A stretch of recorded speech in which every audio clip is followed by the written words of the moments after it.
Hey, this is Tracy Lewis with Stuff and Things, and today I am going to talk about the Curvy Christmas Variety Bundle, which is the set that stamp set. Actually, the bundle includes 2 stamp sets, a matching die set, and some DSP. And I used this DSP for one of the 2 cards for this week's Winter is Coming Wednesday episode number 19. So we're going to start with the one that I made using the DSP that comes with the set. It is 4 different colors, double-sided designs. Here are the backs, and there's the fronts, and which one am I missing? The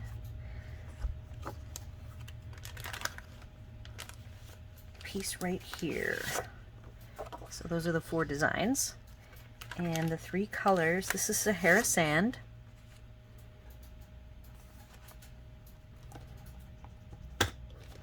It's Shaded Spruce and Cherry Cobbler. So I have a pin that I used for inspiration, and I will have it posted in my blog article with the supplies. These supplies are all live right now, even though the dies and the springtime stamp set, which is not what I used today, are going to be in the January through June catalog. So this Curvy Christmas stamp set is a limited edition, probably until supplies run out. I'm not really sure. So I want to give a couple of tips on how I used the dies and the photopolymer stamps. So here is the card that I made. I tried to do things a little different than I normally would. Sahara Sand to me isn't really a Christmassy color, and I used it as a backdrop, like a snowy background. And black is not a color I would normally use, but I thought that it would make this a little different and give it a classy look. And then for the metallics, I've been using the lightest gold color, and I picked the coppery color. And what's interesting, when I die cut, it almost looks like the edging has a little bit of black to it, and that's actually what gave me the idea to use black as the accent color. So for using this is the die. Yes, it has dots, and the very first thing I noticed while using it is that the small dots collect paper in them. So if you I didn't find the brush. I have tried the big brush, and I didn't find it very effective. You know, you can get them out, but then like every other or third one were still left. So the little poker tool I found to be the most effective for getting these little tiny dots out. Ow, and I probably just stabbed myself there. So be careful if you're using a pokey tool that you don't stab yourself. Alright, so that's tip number 1. Definitely need to keep the dots clear. And then you get these little tiny dots, and they need to go into the garbage. Alright, so that's that tip. I didn't get too overly zealous with measuring or anything. I eyeballed, and technically I think if you take a tape measure, this bottom one is a little thicker than the top one. But I wanted to err on the side of making it easier to use. So the top, if you have the larger curve going upward in a hill shape, that is the side that has the cut.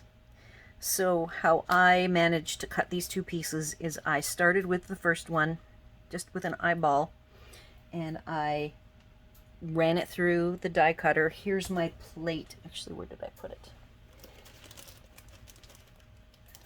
Here is my plate. Oh, see, I did cut myself. The dangers of crafting. All right, so this is 6x6 paper, and I actually did go ahead and cut it edge to edge. And I think on one side or the other there was a little bit left, and I just trimmed it off with snips. Then I took the piece that was trimmed and laid it over the top and just eyeballed it, sandwiched it together, and ran it through again, and it didn't move on me. So that's the easiest way. If you wanted, you could do some taping. If you're gonna use washi, be sure to run the washi on your clothes. That way it gets some fuzz on it so it's not too sticky, because I have found washi can definitely be sticky enough to tear your paper. So that's just a general tip. When I created these two pieces, I decided I wanted them popped up. I went ahead and had the full 6 inches. I set it where I wanted it, and then after I had the two lined up, I then trimmed off the edges. So I didn't put the listen to me, the dimensionals too close to the edge. I think on one of them I did, and I just went ahead and cut right through the dimensional itself. I used strips to do the outside edge using the least amount of copper metallic material that I could. And then the pearls are actually the gold metallic pearls with the bronze. Well, actually, first I tried one that was too bright, and I believe that it was dark Calypso coral, and it was a little too orangey. So this is 2 layers. This is Calypso coral dried, and then a little bit of the bronze over the top to tone down the orange so that it matched a little better with the copper that I had. And it was a really easy card to make. That's why I thought this would be a fun set. Now, the last thing that I had to do was take, and I had not, at this point, I had not attached the bottom. I went ahead and used a full-size block. You'll find I often use the paper pumpkin blocks, and I went ahead, and you can see that I actually did curve this text is curved more than the photopolymer, so I did actually do some manipulating, and it's very easy to manipulate this photopolymer, as you can see here.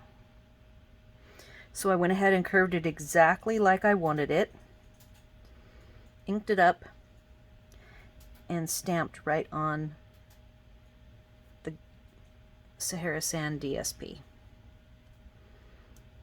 So that are all the tips I have on this particular card. I probably will make a couple more of these. I like this particular look. I might change out the snowy background and do some green stars. I could even, this metallic does not come with silver. It comes with like a light washed gold, a regular, I guess it's really metallic lines in it. It's a lined gold. And then the darkest is the copper. The 1/8 inch trim, I have both the Old Olive and the Real Red, and I used the black, the darkest black blends. This is actually a gold rather than a copper trim, but it's sparkly enough that it's not really detracting that it is a different metal. And alternatively, I could have used the linen trim maybe, doubled up, but I wanted it to look a little more elegant. So I could have colored it black, for instance, which is what I had out first. And then I thought, I think I'd like it to look a little nicer. And I wanted it to be a very thin trim that didn't overpower the star and the Merry Christmas. So that's why I ended up with the 1/8 and colored it. So that is the first project. Now remember, last week's Thanksgiving project that I used these dies on was a foreground or focal front that I had stamped weeks ago. So it was all in neutral colors. And then I did a top and bottom treatment. So the second card uses Trimming the Town and sort of has the same top and bottom treatment, but the focal area is very slender because all it is the sentiment. In fact, it's the same sentiment that I just showed you here. So let's bring out that card. This one as well I'd like to do more of. So on my own time, I might go ahead and do a couple more of these. I do have some extra cut pieces sitting here as well. So this one was a little more freeform. I did not do any measuring, except for I started with the very top piece of each trimmed to the width. That's all I started with. They are, again, 6x6 chunks. And let me show you this DSP. I really like it. Actually, this was one that Libby and I, it was a share we did to give us more variety. There's some people, the wreaths, green, we have text,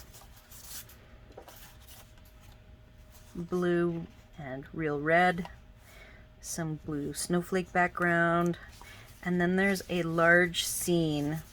Let's see if here. So this is like a full page that could be used as a scrapbooking page. And we have dots. So I knew I wanted a scene. So I picked, the houses were either going to be on the top or the bottom. If it was on the bottom, then snowflakes were going to go on the top. And I opted to do instead to be a little different, because I first totally had the blue snowflakes and the house. And then I was thinking of doing the trees as this little inset instead of the green. And totally, when I got these two cut, I switched it around, and I liked the idea of the houses and the trees with the middle area layer being kind of neutral, thus the red and the old olive background. And so when I had these cut, I left them pretty long, and then I laid them over the top. So let's say this was a whole piece of red. I literally laid this out and I moved it. See, you can see that the shape of it changes depending on where you're at along the die. And wherever I liked the amount of red that was going to show, I kind of had to work within the bounds of the fact that the bottom was going to be cut, so it was not going to have any dots. So I made my first cut. The red was not the width, it was kind of a full width. What it did is it allowed me then to take the 6-inch wide piece of the red and move around the houses along the top till I got to the area that I liked that had the equal amount of spacing of the red. So that's how I did the top one. And then I ended up trimming the red.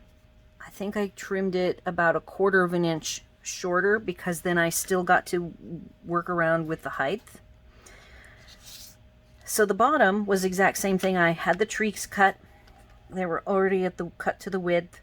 Then I had the green full width, and I played around with the amount of the hill that was going to show, knowing that the hill in this case was then going to be the dotted side.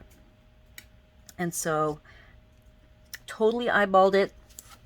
Then when I put it together, again, like with the red, I cut off maybe, yep, actually on the green, I had about a half of an inch so that I could move it around and not have it come down underneath the trees. I put them together before I applied them to the front, and the front is a standalone. It was not directly to the base. I was afraid, I could have probably tried to put it directly on the base, knowing that when I did my stamping, if I messed it up, I could have just added a layer to fix it. But I went ahead and, without the base, stamped the Thinking of You at Christmas. Again, changing the angles. See, this is totally different. This was the angles that I had for the previous card.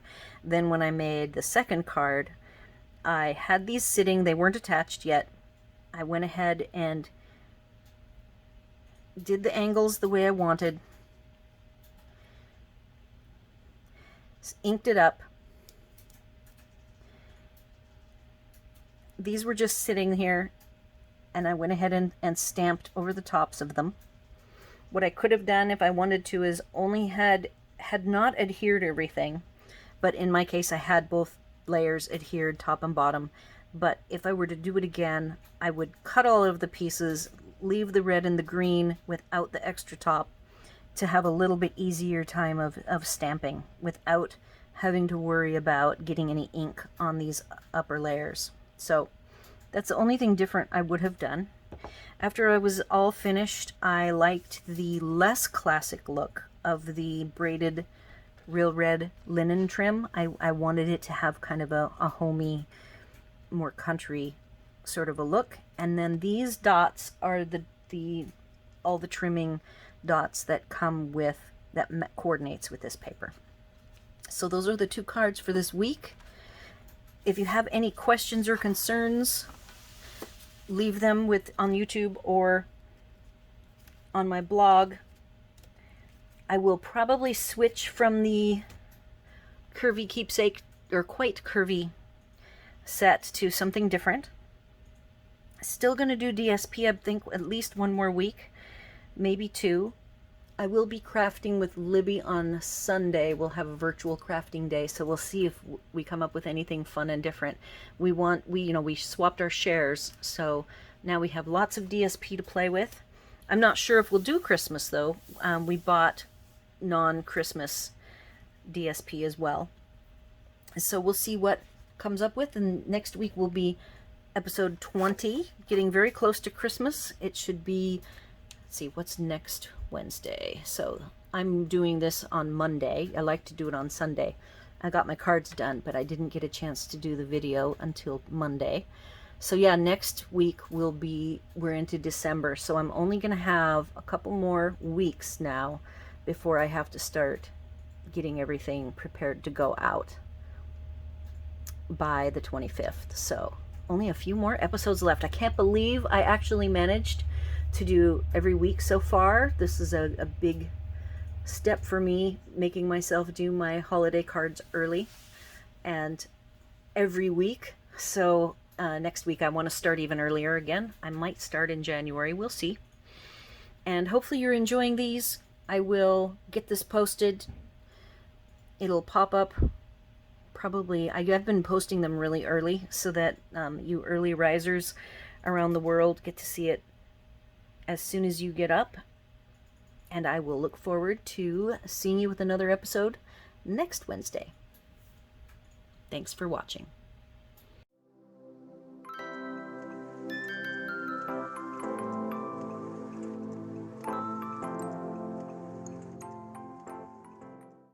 All of the products you've seen demonstrated today from Stampin' Up! Are available on my store at stuffandthings.com/shop, which redirects you to Stampin' Up! I am an independent Stampin' Up! Demonstrator, and I can sell to folks in the U.S. only. Before you go, please like this video, leave your comments, questions, and suggestions, and remember to subscribe to my channel for more card making tutorials.